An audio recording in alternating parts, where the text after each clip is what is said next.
Hi, my name is Tyrese Simon, and this is a special interview is brought to you by Renegade Sports, MMAscene.com.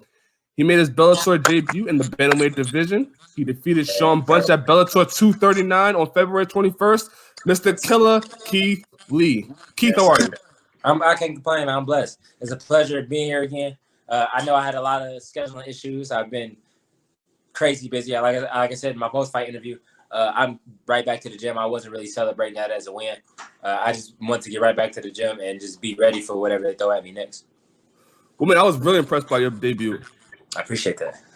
It was really. It was. You know what? We're gonna talk about it, but your striking was really on display for that one.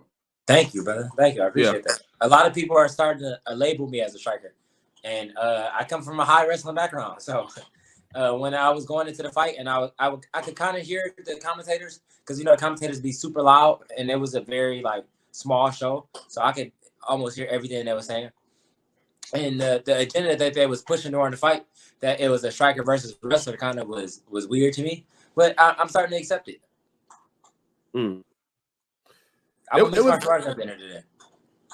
Yeah, it was interesting to see. We're going to talk about it, like we said, but we talked last time we did the interview. We talked about your grappling and just looking at your strike. I was like, oh my god, he's really damn good. I appreciate that. Yeah, I mean, I try to evolve as much as I can, and I'm one of those guys. I'm very meticulous when it comes to learning. I don't even think that being too good is a thing. But even if there was the thing, I'm not even close to that.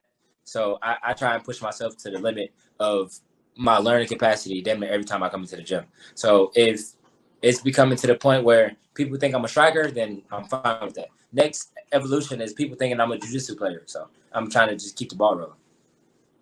Well, yeah, again, that debut was really, really impressive, man. Really impressive. Let's talk about before the fight, though, right? Yep. How was the camp preparing for the fight? Yeah, I'm not one to complain. But if I had to complain about a camp, it would have been this one. Really? Definitely. It was just a lot of mishaps. Like I feel like I've always said I'm a very big believer in God, and I feel like when you're the closest to becoming the person that you've always dreamed of being, or getting goals and obtaining goals that you've always dreamed of attaining, I feel like those are one of the biggest obstacles and the hurdles come to you, because God is asking are you ready for this? Because when it's time and it gets here, you can't just give it away. You can't just give it up. So once you get it, I got to know that you're going to keep it. So I feel like God was really doing that with me this camp. I hurt my jaw 3-4 weeks out, I think. Pretty bad.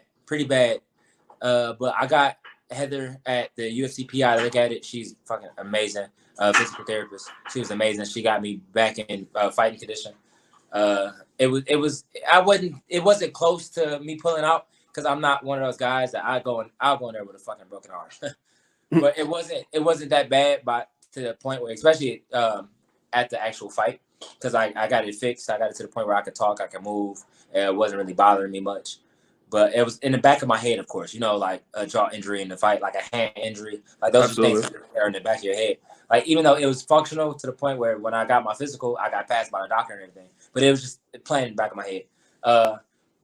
My brother, he was doing the UFC countdown. So he, instead of coming out, because I went out Tuesday. So instead of coming out with me Tuesday, he didn't get there till after weigh-ins. And at first, it was only supposed to be me and him. So I had to do a last minute, audible and call my head coach, Dewey Cooper. At first, I didn't want to have him come out because he just came back from Thailand. So he was traveling, and I didn't want to put too much pressure on him. But I had to call him last minute. We had to pay for his flight out of our own pockets. We had to pay for his transport to the hotel, which is an hour away from where the airport was. It was 3 of us. We all slept in the same room. It was only me and Dewey for the weight cut. And good thing I called audible and actually pulled Dewey out, and I had the funds to do it, because if I didn't, I would have been by myself. And the day before the weigh-ins, I was using the tub. The tub was working perfectly. I cut 7 pounds the day before. I had 5 to go in the morning. In the morning, the tub didn't work at all. It wasn't getting hot. I couldn't cut weight. I didn't have a sauna. I didn't have a treadmill. It was 20 degrees outside, so I couldn't go run. Me and my coach literally looked at it. We slept for an hour maybe. So me and him woke up at 4 o'clock in the morning, tried to get in the tub. It didn't work. We looked at each other, and we was like, well, how are we going to do this? We threw on plastic suits and turned the heat on to 98, threw on Albaline and just hit pads for like an hour and a half, 2 hours straight. So, I mean, it was, I made weight successfully. I made weight early. I never make weight early, but I made weight early just because we was pushing it. Like I said, we went for 2 hours straight. It was to the point where I was literally just dumping sweat out of my garbage bag. Like, you would literally thought I had a bucket of water in my shirt. I was just dumping sweat out, like gallons of sweat. And like I made weight early. I rehydrated really well, but it was just a lot going on, like in my head. Like I'm very confident when it comes to my belief. So I just knew everything is gonna play out the way it's supposed to play out. And like they threw us in the dressing room. The dressing room was fucking freezing cold. Wow. So it was just a lot going on. Like I don't put any blame on Bellator at all. Their staff was amazing as far as keeping me accommodated and keeping me comfortable. But I feel like it was just the way the shit was supposed to happen. Like it was just the way that it was supposed to go, and it went that way. And I feel like it was just a test to see if I was gonna stay down and stay disciplined, and which I did. I just stayed focused. I just stayed locked in. I knew my goal going in there was being myself. Like I told you before the fight, I just gotta go be myself. I don't really have many goals as far as like going to knock them out or going to finish the fight. Or if I'm myself and I show up prepared and I show up how I know I can show up, I really don't think it's a motherfucker on this earth that can mess with me. Yeah, it sounds like it was a disastrous training camp. It was. But you made it through. I'm blessed, bro. Like even like, and I'm not saying this because I won the fight or because the fight went my way. And all heart to heart, I went out there and I performed the way that I felt like I should have performed, and that was the only thing that mattered to me. Going to the judges' scorecards, I didn't care what the judges thought. I didn't care what the judges said. I've been in positions before where I weighed my entire opinion of how I did on the judges' opinion, and I stopped doing that. So I didn't really care what happened. I just knew I went out there and gave my best performance regardless of what happened during camp. So let me ask you this: how was the day like leading up to the fight? Were you anxious? Was it confidence? Was you relaxed? Were you nervous? I be chilling. So the day of the fight, I got a very strict routine that I do. So I get pancakes with potatoes and any kind of meat like bacon or sausage, and I always get orange juice. If I don't have that, then I feel weird. But I got my essential fight kit. I turned on. I watch Cat in the Hat every time before I fight. The day of my fight. So Cat in the Hat. Cat in the Hat. Why? It's very weird. I have no idea. I couldn't even tell you. I don't watch it no other time other than the day of my fight.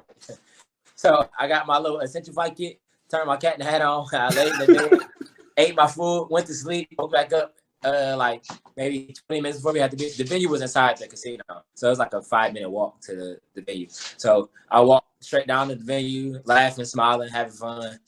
And then I went and just did what I did. I feel like the fight is won during camp. I feel like forcing myself to get up, forcing myself to go run. Like when you called me earlier, I was literally in the mountains of Mount Charleston running. Yeah. We ran 7 miles. I literally was in the mountain running with other fighters that are getting ready for fights. So it's like, and once I do that and I push myself over those hurdles when I don't want to do that, and I eat how I don't want to eat, and I stay disciplined, the fight is won. So the day of the fight, like my head coach always says, it's a celebration of my hard work and dedication. So I go out there and I have fun. I go celebrate. Let me ask you this. Was it the cartoon version of Cat in the Hat or was it with the Mike Myers version? No, with Mike Myers. Okay. That's a classic. Mike Myers. I'm telling you, I watch it every time. I don't know when it started, when I was maybe like my 3rd amateur fight. And ever since then, I've literally every morning of the fight, that's the first thing that come on. I get my pancakes, I get my potatoes, I get my bacon and my orange juice every morning. It'll never fail. Yeah, you are a very interesting person, to say the least. You like Little Caesars. You watch Cat in the Hat before your fight. Yes, I do. I'm a very weird person, and I can admit that. And again, it makes it more weird because I don't have an explanation for it. It ain't like no deep-rooted reason or nothing. Like I don't even really like the movie like that. I always go to sleep when I watch it. So it ain't no deep-rooted issue or nothing, or it don't even motivate me to do anything. It just puts me in I guess it just puts me in like a relaxed mode to where I don't even realize what I'm about to go do. I just go do it. Because at the end of the day, the way I think about it is if somebody was walking my house right now and try and fight me, I'm not going to stop and be like, what's your record? Who you training with? what you training in? Like, I'm not gonna Right. sit and question it, or I'm not gonna be like, meet me here in 4 weeks and make this a certain way. Like that, I'm gonna go on, I'm gonna fucking fight. So at the end of the day, I can do that. I can fight. So if all else fails, I just gotta go out there and fight. Like, I don't give a fuck what else happened. I just gotta go out there and fight. And I can do that in a bar. I can do that in the street. So I damn sure can do it in the cage when I didn't train 4 weeks for it. That's kind of my mindset going into it. So the day of the fight, that was literally just my mindset. And I'd be chilling. Okay. I mean, listen, cat in the hat before, that makes it even more legendary. Cat in the hat before the fight. I'm shit. My last 2 fights, not this one, but the last 2 before that, I'm in the locker room, feet kicked up, sitting on feet on the chair, the cat in the hat in my headphones, sitting there watching it, chilling. They're like, you gotta wrap your hands, and I'm like, oh, okay, let me take the Mike Myers out my headphones. Like literally 5 minutes before I go in there and try and kill somebody, I'm watching the cat in the hat. Incredible. So let me ask you this: we talked before when you talking about Shawn Bunch as an opponent, and you were talking about how he's a good opponent, but you think your striking can stop what he can do to you. Was the game plan going in just to stand with him, or was you gonna mix it up with your wrestling as well? I didn't think that he was gonna stand with me. I'm not gonna lie to you. Have you ever seen a Kodak Black interview when they asked him a question? He was like, yep. I hope so. so my brother asked me. He asked me right before we walked out, and he was like, yeah. Well, he told me, he was like, well, he might stand with you because I've watched one of his fights. He gonna sit and he gonna try and bang with you. And I stopped, looked him dead in his eyes before he walked out. And I was like, I hope so. I hope so. I want him to. Like, that's what I was begging for. I wasn't begging for it, but that's what I was banking on. I'm like, shit, if he's standing with me, we're gonna have a good night. So I didn't think that was gonna be the game plan. Was really just implementing my will. I think that was the major takeaway from the game plan during the camp, is really implement my will and then landing that flying knee that I landed. A lot of people don't realize what goes on backstage or behind the scenes, but me and my head coach, and he'll tell you, 3 weeks before the fight, I saw maybe one fight of his where I think he fought Dominic Mazzota is the kid's name. So Dominic's not really a striker by any means. He's the straight jiu-jitsu player. And Dominic don't really have many hands, even like reactionary. Like some people just got reactionary, like I'm gonna just swing type hands. Right. He don't even got that. So he was fighting Shawn, and everything he would even feint or throw, Shawn would immediately go. Like jump, flinch, like very flinchy. So in my head, I told my coach that, and we put together a game plan, and it literally was punch the leg, look down like you're gonna punch his leg, double switch knee. We did that for 3 weeks, nonstop. I went to Extreme Couture's with another one of my head coaches, Eric Nixick, and literally I asked him while we was, because sometimes I like to compare their coaching styles. Okay. Because Dewey is a very high level kickboxer, like one of the best damn near there ever was. And Eric just has been around the MMA game so long that he has a lot of MMA experience. So I like to bounce ideas off of both of them. And he literally was like, yeah, that's a very good plan. He was like, just do that and just bring it straight up. So when the opportunity presented itself, once I saw if you go watch the fight, and the first, I rocked him with a big knee, and I was like, okay, Kevin kept screaming for a flying knee. Because we was working it backstage, literally that same setup. So I didn't really see the opportunity for it. But I'm very diligent during the fight. So I was like, okay, well, he asking for it. He sees something I don't see. So I'm going to give it to him next round. So when I set it up, I saw he bit. I was like, fuck it. If it land, it land. And I just went and threw it. So it just worked the way it's supposed to. I didn't have no plans of standing up and striking with him. I didn't have really plans of going to wrestle with him. I just knew he was reactionary, and I could take him in the deep waters and drown him. That was my game plan. It was just to take him in deep waters and just fucking hold his head underwater until he can't stop breathing. The interesting thing about the fight and Shawn Bunch was, people talked about how he was the fastest man. He called himself one of the fastest men in Bellator. Yeah. But in terms of reflexes, in terms of speed, you were right with him, if not even surpassed him a little bit in that fight. He was fast. I ain't gonna lie to you. He was fast. But the thing that I think gets lost in translation is time beat speed. Right. So I feel like he was fast. Don't get me wrong. He was fast as shit. He was throwing a lot of combinations to where I didn't see him coming. I just was reactionary enough to while he was throwing it, I was already planning 2 or 3 moves ahead. So I mean, he had a lot of speed, but again, I think my timing was a little bit better. I got the youth on my side. I think I wanted a little bit more, and I think everything just showed out the way it was supposed to show, because he was a game opponent. I knew that going in. I've never had. This is why I kept trusting people. I've never had a fight where a guy wasn't a game opponent. I've never. I'm not that. I've never had that career. Like I haven't had that. I've never been like fed just because I'm Kevin's brother. I've never been fed like a guy that's 2-2 or 1-1, or like the last guy I fought before this, he was 4-3, I think, or 3-3. But his only 3 losses were to champions of the promotion he fought at. So it was like, and he was only, I think he only got stopped once before that. But then he was beating guys that were 10-1 and 9-2. So he's beating legit guys, and everybody I've fought has been in that caliber. So it's like this wasn't out of the box for me or out of the ordinary. And when I went in there, I just didn't think of it anything other than a fight. Are you referencing Leonardo Alves Carvalho? Yeah. Okay. Leonardo Carvalho, I think it was. Yeah. So he was like 3-3 during the fight, but he literally only people he lost to were guys that either bigger than him or guys that were champions. So it's like he lost to some good guys, and he was if you go and watch the fight, he was a savage. Like he could really fight. He was like a capoeira black belt, Brazilian jiu-jitsu brown belt or purple belt coming out of ATT. So it wasn't like I've never been in there with a guy that I was picked to win against, was my point. Like I've never been that guy where they're like, oh, Keith's supposed to win this one.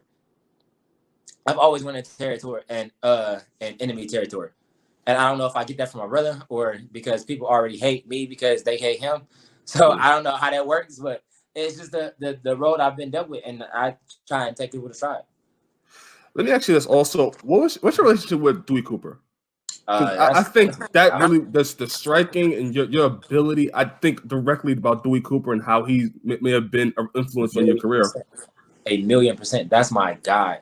Dewey Cooper is one of the most stand-up guys I've met in my life. Like, and I take our friendship to the grave with me. Like, Dewey Cooper, he's not my coach. He's not like somebody that like somebody I met in the gym, but he's not just somebody from the gym. Like, it's only 2 people that aren't family that I hold really close and dear like that. And it's Dewey Cooper and Corey Goodwin, which is my strength and conditioning coach. But Dewey Cooper is like one of my fucking best friends, bro. I'm telling you, he literally came out of his own pocket to come and corner me on one day's notice. And he literally was up an hour, and he went to sleep for an hour, and he was up 28 hours before that. That's incredible. To fucking help me cut weight. That's incredible. I've never paid that man a dime. I've always made $1,000 a fight, $700 a fight. He's never once asked me to pay him $1. I'm telling you, like, it's to the point. And Dewey makes a lot of good money. Dewey and Corey, they make very good money from what they do. They are amazing at what they do. So they make very good money. And for him never to even think, like, neither of them have ever thought to ask me for $1. And it's just, it's a friendship that will last forever. Like, he'll know my kids. He'll be in my kids' life. Wow. Yeah, like, Dewey, we locked in for life. That's a fact. That's a special relationship. Yeah, it was the same relationship I had with Fowles. I feel like, rest in peace, Robert Fowles. I feel like if we would have got further along into my career, we would have had the exact same relationship that me and Dewey have. But again, you would never know. Yeah. But it's when you meet genuine people, you just don't let that go. Like you don't take that for granted. And I'm a veteran in this game. I keep telling people I'm young, but I'm a veteran, and I know real when I see real.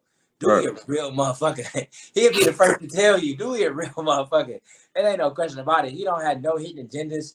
He don't sugarcoat nothing. He'll tell you straight up, like, when it's time to work, it's time to work. And I can put every dollar on my name that I have to my name on the fact that don't nobody work as hard as we do. Dewey work like a savage. He don't drink water. He don't eat food. He don't sleep. I exaggerate. I'm no exaggeration. If you have a 5-minute conversation with him, you will realize he is not normal. He calls himself the Black Cobra because when he in Black Cobra mode, it ain't the motherfucking thing stopping him. And he damn near almost 50. He is a superhero. Yeah, I was looking at Dewey Cooper and what he's done with you, what he's done with your brother Kevin Lee. You know, you just have to look back at what he does and how it influenced other fighters. It's amazing. I think what it is because it's genuine. It ain't none of it store bought. Ain't none of it like read from a coach's manual. He not one of them coaches that go home and then research videos to teach the next day. It's organic. He come to the gym. He work. He there for a workout just as much as you there for a workout, and it just spills like his energy, his like desire to want somebody else to be great other than himself. It just spill. You can feel it. You can walk in the gym. I'm telling you, you walk in the gym when we training, especially like when we do sprint days or like today when we go on the mountain run. Like all the mountain runs are all because of him. Like when we up there, he don't even be running with us, but he running with us. He be in a car next to us, but he running with us. Like you can't stop, or he gonna be mad than a motherfucker.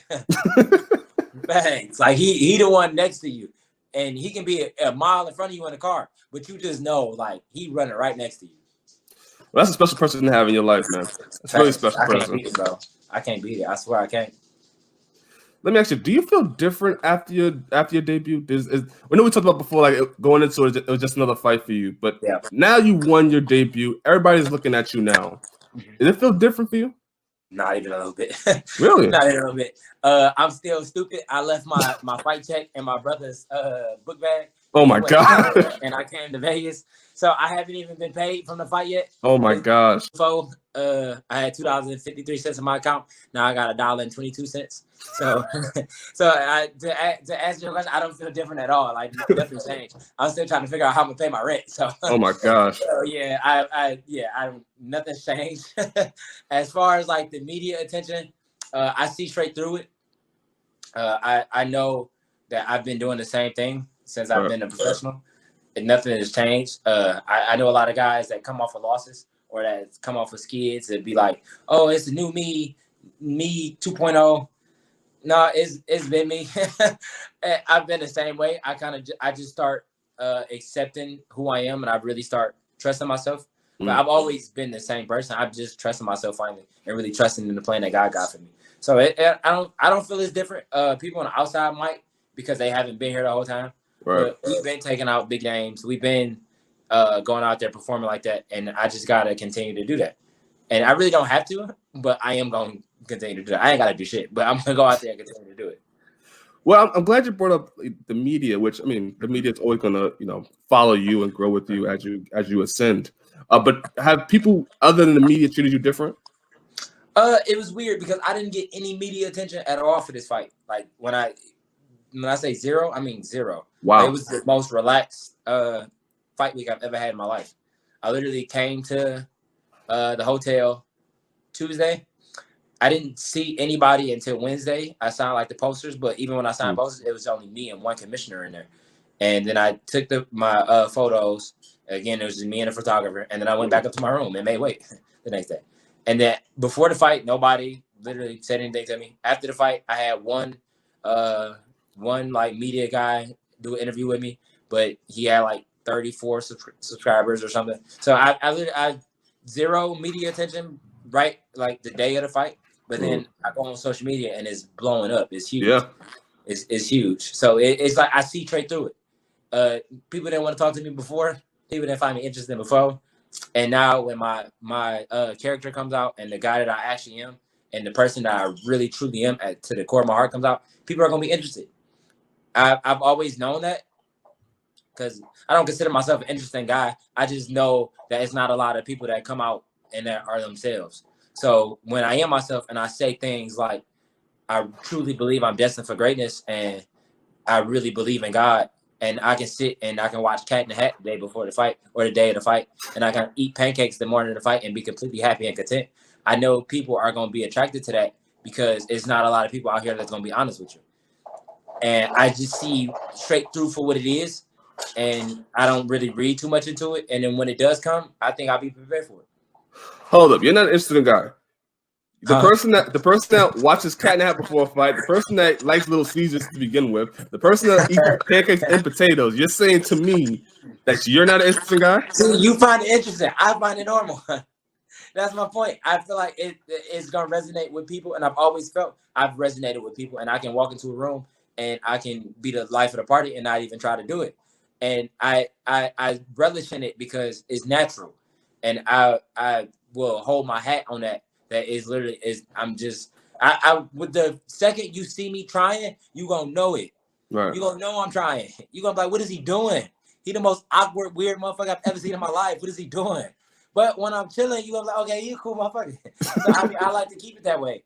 And I think I can see through the whole like media rise because I've seen it firsthand with my brother and with other top guys like Joseph Benavidez is one of my great friends. Yeah. So like I've been around that since I was young before I even knew how to fight. Right. So it's like I think I'm prepared now. I don't know how I'm gonna be when it actually comes, but that's where my faith in God comes in at. And I think He'll keep my head on straight. No, I agree, man. Listen, I think as you rise, of course, people are gonna follow you, and people are gonna cover you more differently than they did before. Robin Black, I want to give credit to Robin Black for the nice video. That's my guy. It's crazy to see the evolution that we made together because he was the very first commentator for my pro debut. He was a commentator over at TKO in Canada, and I had my first 3 professional fights there. And he's been with me since my first pro fight. And even during my pro fight, he was hyping it up like I was some like 30-0 guy, and I literally never had a pro fight. And it was genuine. It was just that's really how he felt. And just to see that we both made the transition to Bellator around the same time, it's crazy. And I told him I've sent him like links to my fights before and like highlights of my fights before, and they've been so like low quality, like recorded on the phone. And he was like, "Oh yeah, I'll do a breakdown when you get some like really good material, like just busting balls." And the second that I got the highlight, I told Dewey, I was like, "Yeah, we about to get a breakdown from Bobby Black." It was a beautiful knee. I was like, "Did I earn one?" And he's like, "Hell yeah, you earned one." It was a beautiful knee. I appreciate that, bro. Like I said, we set it up. It's like it's so hard to explain what goes on behind stage and backstage. That exact need, like no exaggeration, that exact setup and that exact need was used so many times in training. And what really made me confident to throw it is because I was confusing Dewey. I would do it sometimes, and he would be like, "What the fuck?" And he would back up like he was really about to get hit with a knee. I'm like, "I'm not gonna knee you, bro." And his reactionary skills are amazing. So to have him fooled by it, I knew it would be something that could work. No, it was incredible to you to instill it in the fight, and then at a point it could have been a knockout. I wanted it. I wanted to finish. I'm not gonna lie to you. I wanted to finish the whole second round. I was smelling blood. I had this blood in my mouth. It was on my face. It was in my hands. I wanted to get the fuck out of there. I was like, somebody get me out of here. Give me a towel. Like, get me the fuck out of here. Yeah, I was ready to go. I wanted to get the fucking finish. But that's where I feel like my hard road comes in at, and really learning and knowing to be patient. Because I've had guys hurt before and I didn't get the finish, or I've gotten the finish where I didn't think I was gonna get it. So it was like and I knew he was game. I could see it in his face. I saw that weigh-ins when he called me a young nigga and told me that I wasn't about to do nothing with him. I knew it right then and there. I'm like, this is gonna be a fight. We going to war. So when I dropped him, I didn't think that was crazy is I didn't think the knee landed. I thought he tripped. Oh, that was clean. That was clean. I told Kevin in the second and like in the corner going into the third round, I was like, damn, he fucking slipped. I was like, I should have like capitalized on it. And if you see his face, he kind of look at me like, what? Who slipped? What are you talking about? But he didn't bring it up right then and there because he didn't know what I was talking about. He thought I was just rambling. So after the fight, when I saw the highlight, I was like, when did this happen? And he's like, yeah, when you thought he slipped, stupid. I was like, oh, okay. But yeah, I just let it happen organically. I didn't think too much of it going into. I knew I wanted to finish. I just didn't think that it was gonna be handed to me. So when the opportunity presented itself and it didn't come how I wanted to, I just took my time. I was like, I got another round just to showcase my skills. Yeah, and I think going the decision and showing your skills, I think it was a lot more to show to fans and to casual people watching you that he has more to his game. Yeah, I mean, and it makes it better because it wasn't a flash knockout. Yeah, like, you can't say that I just caught him or anything like that. Like I went out and I fucking dominated. Absolutely. And I feel like it wasn't because I'm fighting Shawn Bunch or because of the opportunity. It just that's what I do. That's how I fight. I try, and even if I don't do it, I'm gonna try And if I don't do it, you gonna know you was in a motherfucking fight.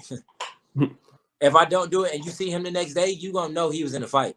If he walk out victorious, it's because he earned that shit. And everything that I ever give up is fucking earned. Like I told myself, everybody kept saying how great of a takedown artist he was and how much of a wrestler he was. If he was gonna take me down tonight, he was gonna earn that shit. He was gonna earn every bit of it. And you see what happened. I didn't give up a takedown, but it wasn't because I'm the better wrestler or because I'm more skilled than he is. I just fucking refused. I just refused. It wasn't that I was a better wrestler because he got Olympic caliber wrestling experience. And when I go in there next time and I'm with a striker, or I go in there next time I'm with a super, I fucking refuse. I might not be the most technical. I might not be the best. I might not be the fastest, but I'm a fucking refuse. And you gonna earn that shit. I don't give a fuck who it is or who I'm going with. You gonna earn that shit. You gonna earn every bit of it. Let me ask you this: first meal after the win. After the wins? No, after the win. After the win. Yeah. Some dirty, nasty pizza. I'm talking about dirty, nasty. It was gross. It was fucking disgusting. But I ate Was it Little Caesars? No, it was some. I was in Thackerville, Oklahoma. It was terrible. It literally the closest thing to us was a Walmart, and the Walmart was 45 minutes away, and it was in Texas. So you had to leave Oklahoma to go to Texas to go to Walmart. Did you eat a pizza from Walmart? No. I'm about to say, man. No, it was weird. It's like Thackerville, Oklahoma had 3 businesses, and one of those businesses was a fucking Las Vegas casino. It was bigger than any casino that we have here in Las Vegas. It was fucking huge. It was the only thing in Thackerville, Oklahoma. And I guess there's no gambling in Texas, so everybody from Texas was coming to Oklahoma. And it was like fucking 100,000 people inside the casino in the middle of nowhere. Wow. So they had like just like trashy fast food, like diner, not diner, but like food court food. So it was like food court pizza. Okay. It was fucking disgusting. Still bad. It was disgusting, but I ate every piece of it. Listen, when you're hungry, you gotta eat. Yeah, I was very happy about it too. I think I ate maybe like 4. But a ritual of mine that I don't even try to do, I don't sleep after the fight. So I usually, I always book my flights for the day after the fight. And I always book my flights usually early. Like this one, my flight left at 9 or 8. I never sleep after the fight. I don't know what it is. Is it adrenaline? Is me feeling like I'm in a dream? Or I never sleep after the fight. So I always just sit up until my flight is like at 9. My flight was at 9. I literally just sat up in my room until 9 o'clock and then walk downstairs. Has that always been a thing for you? Yeah, for my ways, but for my last 4 fights, last 4-5 fights. Yeah, no, not my last. Yeah, my last 4, because one of them was in Vegas, so I just came home and I went to sleep at like 5 o'clock or 6 o'clock in the morning.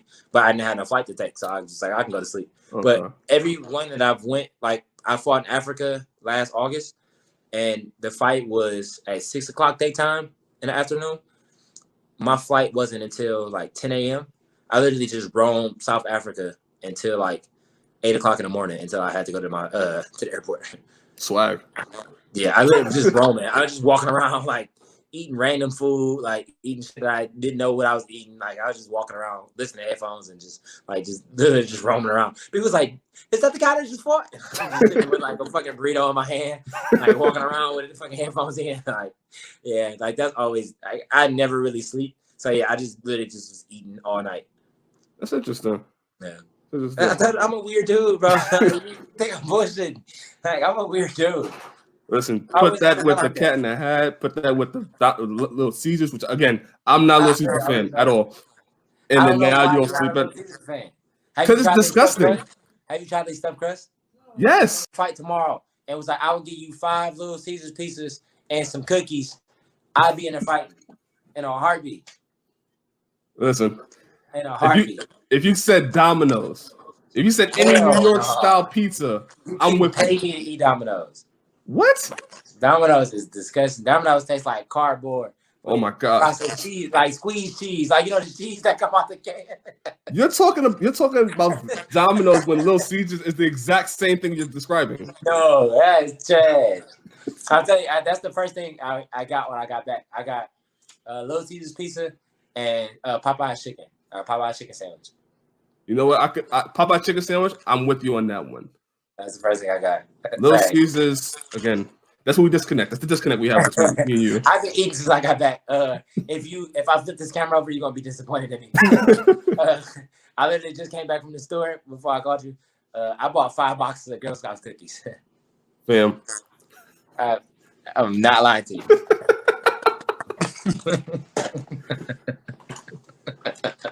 Is it Thin Mints? I got Thin Mints up here too. Okay, all right. There you go. Oh. Listen, you're giving back. You're giving back. You're giving back, though. They're giving back to me. No, yeah. That's why I run after. That's why I'm happy that I'm getting right back to the gym because I can do things like this and I feel bad for it. Well, I'm glad you're back in the gym because I was going to ask you: is there an opponent you're looking at now that you say, okay, who's next? It's a couple guys. I won't name any names yet because we got stuff in the works. Right. But I'm looking at April or May. Bellator does a really good job of matchmaking. I've heard like a couple. We've had like a little bit of discussion of what's coming up, and like I said, I hope in April or May. But it's a stacked division. It's a lot of guys. It's a lot of opportunities. I'm not looking for nobody in particular. It was the names that was floated around in my head that I kind of just was like looking at the rankings or whatever. Mm-hmm. And it's a lot of good opportunities for me. Bellator was definitely a move to make. I'm very young in my career, but again, I'm a veteran in this game. Like I've been through a lot, so I feel like now it's just about playing chess and not checkers, and really just being strategic about the next move, because everybody else is gonna be shocked, but I'm not gonna be shocked at all. I'm not gonna be surprised. That's why when you see my face after the when I get my hand raised, I never take credit for it. It's always in the hands of God. And I feel like I've always kept that, where I've always tried to keep that mentality. And going into this next fight is gonna be the same thing. I'm literally gonna talk to you the same way I'm talking to you right now. I don't care who it is. It's always me versus me.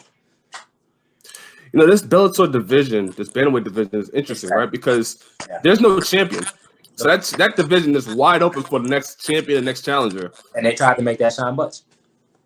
And you're right in the mix now. Yeah. Now you're right in the mix. Yeah, it was between, in my head at least, from a fan perspective, it was between Shawn Bunch, Patrick Mix, Sergio Pettis, Ricky Bendeas, and Juan Archuleta. That's kind of only people I had up there. James Gallagher? Who? James Gallagher. Who's that? He's the bantamweight. SBG? No? Wow. Okay. Okay. All right. You said who? What's his name again? James Gallagher. Who? James Gallagher. Wow. Okay. Is that a little dig? Again, I named the 5 people that I thought was at the top, and the 5 people who I think that I don't know who that guy is you named, but the 5 people that I thought were at the top was those are the guys that I think were in the run for the title, and we beat one of them. So. So yeah, I think going into this next phase, I'm not expecting nobody to put me on no pedestal. I'm not expecting nobody to put me in no conversations. I don't want to be in no conversations. I don't care if I'm in conversations. Everything is earned with me. So when I feel like it's time, and I really truly feel like it's time, it'll happen. When God is telling me it's time for it to happen, it'll happen. So I won't. I've never been that kind of guy to force anything or like need anything. Like I'm in a blessed position. Even with $1 in my account, I'm in a blessed position, bro. I didn't see what you did there for a moment, but I got it. I got it. What? I got it. But I did. No, never mind. Yeah, I really don't know who you talk. I don't know who that is. Okay. I have no idea. Okay. Here's my thing. I was thinking about this before, right? The Bellator like doing tournaments, like doing the Grand Prix. What about Bellator's bantamweight tournament? Sorry. It's the perfect division to have a tournament for. Yeah. You're having a tournament at 45 with a bunch of 35ers. So you might as well have a fucking tournament at 35. You having a tournament at 45 with guys like Darren Caldwell, who's a 35er. That one guy, Board, she was a 35er. It's a lot of guys that are 35ers that you got in there that could definitely just be in a 35 tournament. and you don't have, like you said, you don't have anybody at champion right now. So it makes sense. I'll be down for it. Again, I wouldn't be mad if I got snubbed for a position, and I wouldn't be mad if I got a position. I just know everything works in God's timing, and if it's time for me to be in a Bellator competition, and it's time for me to be in a tournament, I'm gonna relish in the moment, and I'm gonna go out there and I'm gonna fucking dominate. So you are looking at May or April to return, right? Okay. All right. Like I said, I jumped back in the gym. I got back Saturday night. I was back in the gym by. I was trying to come Tuesday, but Dewey forced me to stay home. Oh wow. Yeah, he was like, "You need to fucking rest. You need to relax." But I was trying to come Tuesday, but I was back in the gym by Wednesday. We ran Wednesday, and then I moved around a little bit Thursday, moved around a little bit Friday, did a strength conditioning, and then I ran today. So I'm right back in the swing of things. Like, I didn't miss a beat. Are you going to Brazil? Yeah, I'll leave next Wednesday. Not this Wednesday coming up, but the Wednesday after that. If you mind me asking, how does your brother feel on facing Charles Oliveira? He looks amazing from what I've seen. I haven't really seen much of his camp, but from just knowing him, he looks amazing. He kind of had the same mentality I do. It's just more aggressive. So it's less of I'm the more like it's gonna happen if it's gonna happen, like belief, like just go out there and just work as hard as I can in camp, and then just let everything happen during the fight. He want to fuck people up, and he come to fuck Charles up. Charles know that though. Anybody that fights him knows that. So I think he's one of those fighters that you can't expect anything less from, other than trying to come up there and really like fuck you up. Right. Like he don't really come to play. I'm the same way. Like I'm really trying to hurt people, but with him it's kind of sadistic. It's on a sadistic level. Like he really trying to hurt somebody, and I think Charles knows that's what's coming to him, and I think it'll be a war. Yeah, I'm really interested in seeing how that fight plays out. Yeah, like that Tony fight. Yeah, he was ready to fight. The fight was at 9:00 that night because he was the main event. He was ready to fight at 2:00 that afternoon. I'm talking about if you looked at him wrong, he was ready to fucking fight somebody. Like it was a sadistic level of preparedness. Like he was really ready to fucking hurt Tony. And I think he carries that mentality into all of his fights, and I think that's expected from him at this point. I was there for his last fight. It was against Gregor Gillespie, if I'm not mistaken, at Madison Square Garden. Yeah. And I was there, and I seen that knockout. I was like, yeah, Kevin Lee's here. Kevin Lee's here. Scary. But a lot of people forget. And when I say I'm a veteran and I have a lot of games, he's the definition of a young veteran. Kevin's only 27. He's been in the UFC since he was 21. That's some shit you can't buy. Yeah. Like people overlook that as experience. Like that's a lot of shit you can't buy. He's been fighting at the championship level for the last 4 years, since he was 23, 24. It's like that's some shit that can't be duplicated. So I feel like it's just time to finally show it. He was thrust into that title spot and at the top of the division early. Yeah, immediately. Yeah. But I think it's the personality. It's the way he carries himself. It's the way we were brought up. It was the living in a 1-bedroom with fucking 3-4 people, living in a 2-bedroom with 3 or 4 people, and him living in the basement. And in Detroit, the way the houses are set up is just basements, but they're like kind of like cellars, but just under the house. Oh wow! So him living in like fucking basements by himself. He was always like kind of a loner type dude. So he had like his rooms like away from everybody, and I think that's just that it's starting to resonate. It's starting to show. Like I've always had 2 parents that really like took care of us and really like, instilled that is in us. And my mom is it's weird. Like I think she's like it's weird. Like she has such a far ahead mind that sometimes it comes off crazy, and people look at her like she's crazy. What do you mean? She knows stuff that I don't know yet. She's been telling me since I was a kid, since I can remember, that we was gonna be famous, we was gonna be great, like we was gonna do something amazing. And this is at the time where I'm in middle school and I'm getting kicked out every day, and I'm like almost going to jail and like doing stupid shit. Like it like to the point where I got kicked out of 3 schools in middle school, and I had a 1.2 my freshman year in high school. And at that time, she was literally telling me, like, you are going to be famous. Like, you can't act like this. Like, you're going to be like somebody that somebody's going to pay attention to. And I had no idea what she was talking about. I'm like, I have a 1.2 in high school. What are you talking about? Like, I skipped school and smoked weed. Who going to be, like, who going to be that? And she knew it from, like, it's one thing from a mom's love, but it's another thing to really, like, I feel like she's always known. And that has just been instilled in us. And I've always known that I've been great. I just didn't know why. Now I'm starting to figure out why. And I think Kevin's starting to really find his why and his reason. That's incredible, man. That's really incredible. Your mom sounds like a strong pillar of strength. She got 4 kids. Like I said, my dad's always been there.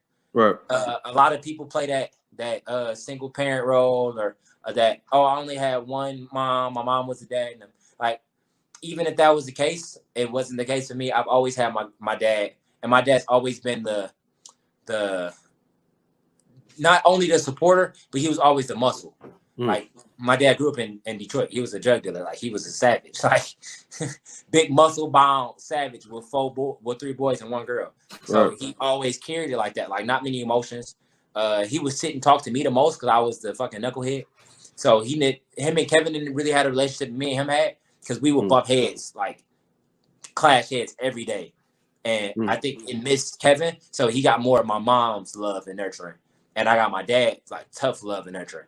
So it's like growing up from that environment and really, like, I'm talking about fight. Me and my dad used to fight every day. Now that's my best friend. So it's like growing up with that, just like again, my mama had 3 boys, 3 alpha males. Like when we walk in the house, when we walk in any room, you know we here. When me and Kevin are like going, when he corner me or I corner him, you can feel the energy. Like we alpha males. We take the room up. And we've always been like that. And for her to raise 3 guys like that and to have an alpha male as a husband, like, I can't do nothing but take my head off for it. Well, props to mom. Yeah. Props to mom and dad. Salute. You know, I was thinking about it yesterday. I think I even texted we planned this interview out.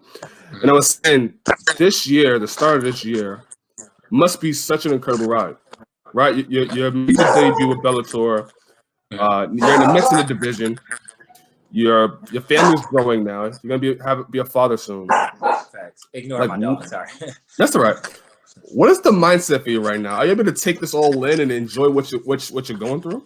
Absolutely. I'm taking it day by day. I'm blessed beyond measures.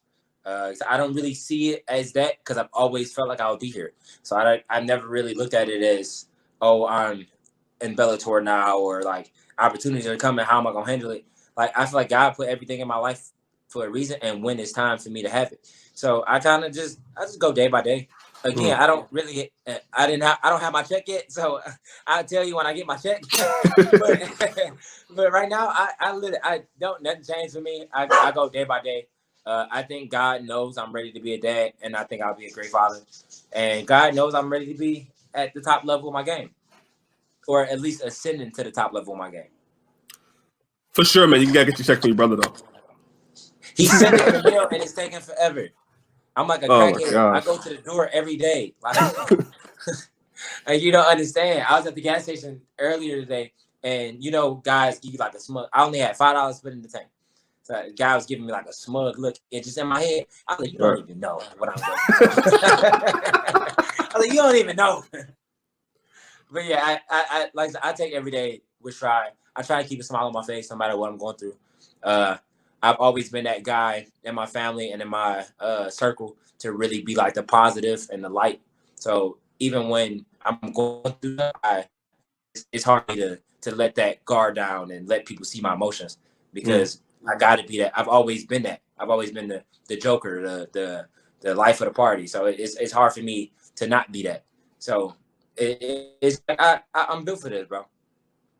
You definitely sound like it, man. You definitely are showing it. And listen, I told you, like, your 2020 is off to a hot start. I'm saying, you know, I'm rooting for you personally to see you succeed, and I'm really interested to watch you bloom in 2020. I appreciate that. It's gonna be a great year. Absolutely, man. Absolutely. Listen, Keith Lee, is there a way people can reach you on social media? Keith_Lee125 on all social media platforms, and then Keith Lee on Facebook. I'm most active on Instagram. Sometimes I delete it, but because Instagram be on some weird shit. But most of the time, that's where I'm really active at. You can always reach me there. And I'm looking for sponsors at the moment, so sponsors can always reach me at Keith_Lee125 or my manager, Sucker Punch, Brian Butler. Oh yeah, thank you, Brian Butler, for hooking us up as well. I gotta say that as well. And Little Caesars. Thanks. I'm not a fan of you. Well, not I'm in the about slightest. to get a sponsorship deal while we playing. But he's looking for a sponsorship, and I think it'd be a perfect match in heaven.